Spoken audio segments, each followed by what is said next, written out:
This is question number 21, that is 2.21. Precise measurements of physical quantities are a need of science. For example, to ascertain the speed of an aircraft, one must have an accurate method to find its position at closely separated instant of time. यानी अगर हम किसी aircraft को उसकी speed को पता लगाना चाहते हैं तो हमें एक closely separated instant of time पर उसकी पोजीशन का पता होना ज़रूरी है, तभी हम उसकी स्पीड को पता लगा पाएंगे. This was the actual motivation behind the discovery of radar in world war second. World war second में इसी पोजीशन को बहुत ज़रूरी था मालूम करना कि एयरक्राफ्ट की closely separated instant of time पर पोजीशन क्या है, ताकि आप उसको टारगेट कर सकें. तो वहाँ पर इसकी एक रिक्वायरमेंट थी और इसकी डिस्कवरी फिर वर्ल्ड वॉर सेकेंड में रडार की डिस्कवरी की गई, क्योंकि हमें closely separated instant of time पे एनिमी द्वारा छोड़े गए एयरक्राफ्ट की पोजीशन को पता लगाना था ताकि हम उसको टारगेट कर सकें. Now think of different examples in modern science where precise measurements of length, time, mass etcetera are needed. तो हम भी क्या कोई ऐसे एग्जांपल्स दे सकते हैं जहाँ पर लेंथ, टाइम, मास का प्रिसिशन यानी बहुत ही बारीकी से हमें उसकी ज़रूरत हो. Also wherever you give an quantitative idea of the precision needed, और उसका वैल्यू बता सकते हैं कि कितने प्रिसिशन की ज़रूरत है. तो चलिए हम सभी लेंथ, मास, टाइम में एक एग्जांपल लेकर इस बात को समझते हैं कि मॉडर्न डे लाइफ में प्रिसिशन की कितनी इम्पोर्टेंस है, कितनी उसकी ज़रूरत होती है. सो मॉडर्न डे लाइफ में है ना एक्सट्रीमली प्रिसाइज मेजरमेंट की हमें ज़रूरत पड़ती है, और इसका एक हम एग्जांपल लेंगे. सबसे पहले हम देखते हैं कि प्रिसाइज मेजरमेंट ऑफ लेंथ कहाँ पर हमें उसकी ज़रूरत पड़ती है, कहाँ पर वो हमें ज़रूरी है. तो इसका इस्तेमाल हमें पड़ता है टू स्टडी माइन्यूट ऑब्जेक्ट्स, बहुत छोटे ऑब्जेक्ट्स. अगर हमें बायोलॉजी के अंदर स्टडी करने में ज़रूरत पड़ती है, जैसे वायरस हो गया, वायरसेस, माइक्रोब्स, और इसके अलावा and the crystal structure of solid, crystal structure of solids. तो यहाँ पर हमें लेंथ की बहुत ही प्रिसाइज मेजरमेंट की ज़रूरत पड़ती है. तो इन छोटे ऑब्जेक्ट्स को बारीकी से स्टडी करने के लिए जिस चीज़ का इस्तेमाल किया जाता है उसको हम बोलते हैं इलेक्ट्रॉन माइक्रोस्कोप ना, which uses an electron beam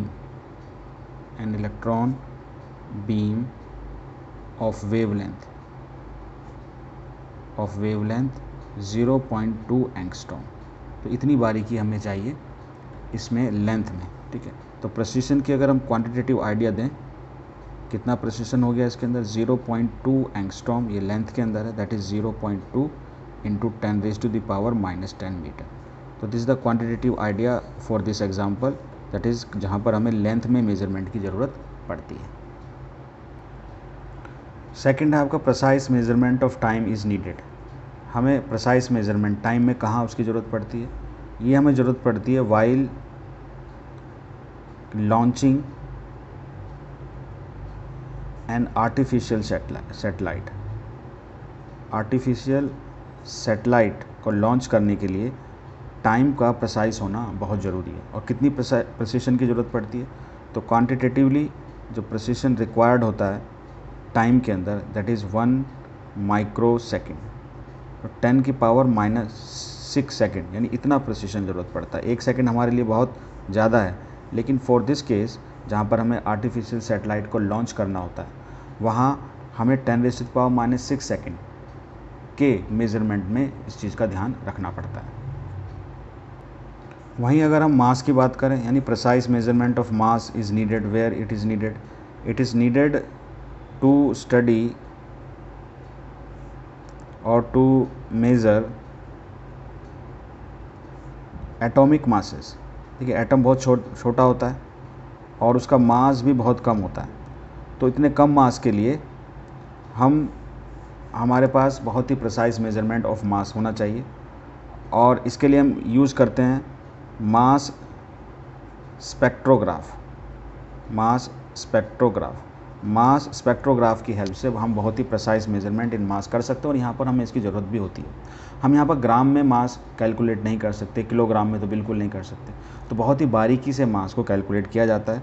तो एटॉमिक मासेस किस लेवल पर कैलकुलेट किया जाता है, तो क्वान्टिटेटिवली अगर उसका हम आइडिया दें कितना प्रिसिशन की रिक्वायरमेंट होती है, तो वो होती है 10⁻³ किलोग्राम। यानी आप डिवाइड करेंगे इसको 30 यानी 30 जीरो के साथ, तो आप समझ सकते हैं किलोग्राम में वो कितनी कम वैल्यू होगी, यानी वो ग्राम, मिलीग्राम, माइक्रोग्राम से भी बहुत छोटा होगा। तो ये कुछ ऐसी मॉडर्न डे लाइफ में या मॉडर्न डे साइंस के अंदर ज़रूरत पड़ती है प्रिसिशन की, लेंथ में, टाइम में, मास में। इसके अलावा बहुत सारे न्यूमरस एग्जांपल्स हैं, वो भी आप कंसिडर कर सकते हैं। तो मैंने एक एग्जांपल दिया है। आई थिंक ये आपको क्वेश्चन समझ में भी आ गया होगा और इसका मतलब भी आपको फील हुआ होगा कि हमें प्रिसिशन की रिक्वायरमेंट कहाँ होती है। तो इस तरह की वीडियोज़ के लिए आप हमारे इस चैनल को सब्सक्राइब ज़रूर करें और इस वीडियो को शेयर और लाइक करना बिल्कुल ना भूलें। Thank you for watching.